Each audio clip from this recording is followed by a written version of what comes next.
Welcome back to the channel. Today, we're diving into a true icon of American luxury, the 1991 Cadillac Brougham. Big, bold, and built like a rolling couch, this car was Cadillac's way of saying, why downsize when you can dominate? If you're into V8s, chrome, and plush velour, stick around, because the Brougham is everything the modern car isn't, and maybe that's a good thing. Exterior. First up, the exterior. This thing is massive. Measuring 221.2 inches long, it dwarfs just about every modern sedan on the road today. And that's the point. From the front, the egg crate grille is instantly recognizable. Tall, regal, and plated in chrome, it's flanked by dual-stacked rectangular headlights, a distinctly Cadillac signature in the late 80s and early 90s. The hood ornament isn't just a badge, it's a status symbol. Back then, this car said, "I've made it," louder than any BMW or Benz. Along the sides, you'll find full-length chrome body trim, chrome side mirrors, and of course, fender skirts over the rear wheels. Wire wheel covers and whitewall tires complete the formal, tailored look. Around back, the vertical taillights are recessed into large chrome bezels. The chrome rear bumper is wide and heavy looking, there's real metal here, not plastic. And let's not forget the opera lights, vinyl top, and cornering lamps. All features that defined luxury back when Cadillac was king of the American road. Interior. Now, let's step inside, and yes, you step into this car. The ride height is tall, and once you're in, it feels like a rolling living room. The seating is absolutely massive. This particular Brougham features pillow-tufted velour seats, but leather was available too. The front and rear bench seats are wide enough to fit 3 across, both front and back. Yes, this car seats 6 adults comfortably.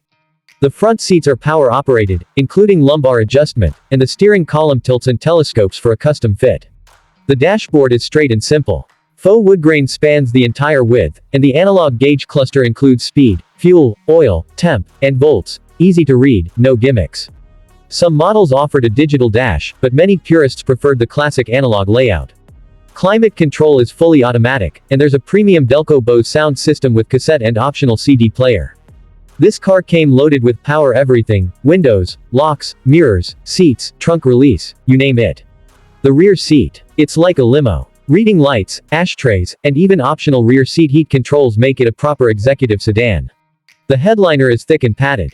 And the carpet, deep enough to lose a quarter in. And the trunk, at over 20 cubic feet, it's cavernous. You could fit luggage for a road trip, a set of golf clubs, and still have room for a spare tire and tools under the carpeted floor.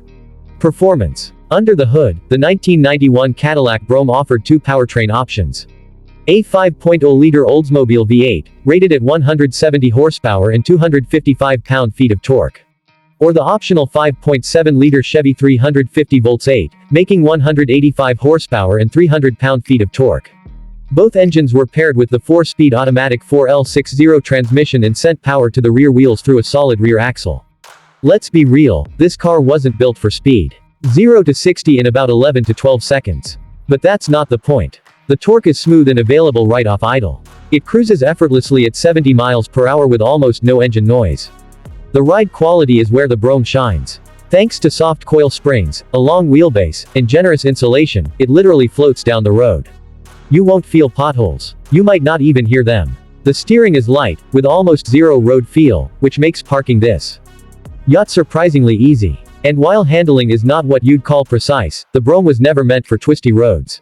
This is about comfort, plain and simple. Fuel economy. Not great. Expect 12 to 15 miles per gallon in the city, and maybe 20 on the highway if you're gentle. But again, this was a luxury statement, not an economy car. Owning a 1991 Brougham today means stepping back in time. These cars are becoming more collectible, especially clean examples with the 5.7-liter engine. The Fleetwood Brougham nameplate was phased out soon after, replaced by more modern, and much smaller, front-wheel drive sedans.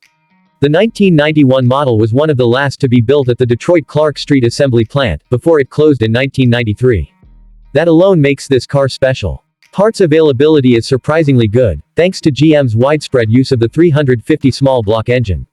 Maintenance is straightforward, no turbos, no computers to flash, just good old American iron. This car isn't just nostalgic, it's a statement piece. It turns heads. It gets thumbs up. And it reminds people of a time when luxury wasn't measured in touchscreen size or drive modes, but in ride comfort, presence, and pride. So that's the 1991 Cadillac Brougham, a glorious final act from Cadillac's golden era. If you're looking for a cruiser that turns every drive into an event, this might just be your dream car. Let us know in the comments, would you daily drive one of these? Or is this a car best left to the collectors? If you enjoyed this deep dive, give it a like, hit subscribe, and ring the bell for more vintage car reviews. We've got more classics on the way, and trust me, you don't want to miss them. Thanks for watching.